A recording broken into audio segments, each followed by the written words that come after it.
front. But with that, let's move on and talk about some key earnings that came through yesterday. IT heavyweights Infosys as well as HCL Tech posted their earnings. And for Infosys, we actually saw, a good showing this time around. So Rima is here to break down the numbers for us. Rima. Thanks so much for that. It's a very strong showing from Infosys this time, a revenue beat, a guidance upgrade, very strong deal wins, but there is a bit of a margin miss. But on the whole, it's a good quarter. So let's tell you about the numbers. Revenue growth has come in ahead of expectations, 2.2% in dollar terms. Constant currency revenue growth has come in at 2.4%. EBIT margins are flat at 21.5%, and this is despite 40 basis points benefit due to the rupee depreciation. In fact, both Infi and TCS have reported a revenue beat and a margin miss. But if I compare the revenue performance, Infosys growth rates are stronger than that of TCS. The big positive was the fact that revenue guidance was revised higher. It now stands at 16 to 16.5% constant currency revenue growth for this year, which compares with the 15 to 16% revenue growth that they'd earlier guided for. In fact, every single quarter of this year, Infosys has gone ahead and upped the guidance. The deal wins are also very strong. Deal wins, the highest in the last 8 quarters, have come in at $3.3 billion. All right, Rima, thanks a lot for taking us through Infosys' earnings. In fact, my colleague Ritu also spoke exclusively to Salil Parekh, CEO of Infosys, to listen into what he had to say on the performance. On the guidance, we've had a very strong large deals win for Q3, and we've had very strong growth in the quarter, 13.7%. Keeping those factors in mind, and also looking at the points where some of our industries we are seeing a different economic environment.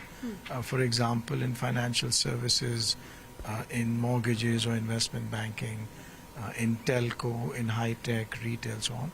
Keeping all of those factors in mind, we've increased the guidance. Specifically on Q4, we don't provide a quarterly view of that. We only have an annual guidance. That's right, but the implication is because you revised up the guidance for the rest of the year, will we see a bit of a muted growth? And also, if you could comment on, the EBIT margin, you expect to be at the lower end of what you guided?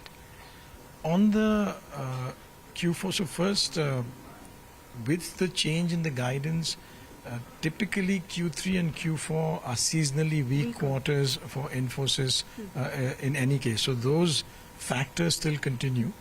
On the margin, we had a very good operating margin in Q3 at 21.5. We've kept the guidance, which was narrowed to 21 to 22. We've kept it at that level, and we've also I made the statement in the comments earlier. It'll be at the lower end of the guidance. While you do not give any guidance for the following year, FY24, what is the feedback you're getting from clients amid, the macro trends that we're seeing? There were large deal wins. You won 32 large deals in the quarter. Will that kind of a deal win rate continue? So our pipeline for large deals is strong today. We have two engines of growth really. One is on digital and cloud, and one is on automation and cost efficiency. So depending on how the environment changes, and it's different industry by industry, we feel that we are well positioned to sort of help our clients in both dimensions. So we continue to see that as the approach ahead. And you've already flagged off certain sectors where you expect some sort of weakness: high-tech, telecom, retail, and now also BFSI. How long do you expect that to continue, and when do you expect things to improve? So we've not put a time frame on that. We've more talked about what we've seen in Q3, and as things evolve in either direction, we'll start to talk about it. How do we read your hiring figures? You'd guided for 50,000 fresh hirings for the year. You're at close to 46 now, but it has come down quarter on quarter. Are you expecting a slower growth? Should we read it as that? So there again, we don't have any view that we share on the growth for FY24. Our focus really is on the guidance and the growth for this year, which will end in March. All right, and attrition is now at a 5-quarter low. Do you expect that trend to sustain, or has that been a one-off? Attrition, as you point out, is going down every quarter for us. There were several policies that we put in place, several changes, much more aligned with the employee expectations, their career development, their training. And many of those things, I believe, are helping us with a very sharp 6-point reduction attrition this quarter, but also in the previous quarters. And a final word on margins as well. Despite this kind of rupee depreciation, margins have remained flat. Any outlook you could give us for the coming quarters?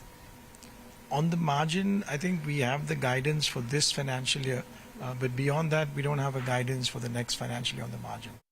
All right, that is the management of Infosys telling us that the pipeline for large deals is strong, but EBIT margin for the full year is likely to come in at the lower end of the guidance, and not really willing to tell us too much about FY24. But Rima is still with us. Rima, HCL Tech also reported its earnings. How's it looking? Thanks so much for that. So it's a beat from HCL Tech, both on revenues and margins. So dollar revenue growth of 5.3%, expectations 3.5%, constant currency revenue growth at 5% has come in at 5%, much ahead of peers like Infosys as well as TCS. In fact, now all the three IT companies have reported a top-line beat. But where HCL Tech scores over its other peers is the margin performance. HCL Tech's margins have expanded by 165 basis points. It's a big beat, coming in at 19.6%. Peers had reported a margin miss. FY23 guidance has been tweaked. So revenue is now standing at 13.5% to 14%. Margins are now at 18 to 18.5%. Doesn't come as a surprise. And deal wins are steady on a sequential basis. Okay, good quarter for HCL Tech, and you can catch the management speaking with us today on their earnings fine print at 9:30 a.m. in just a bit from now. But with that,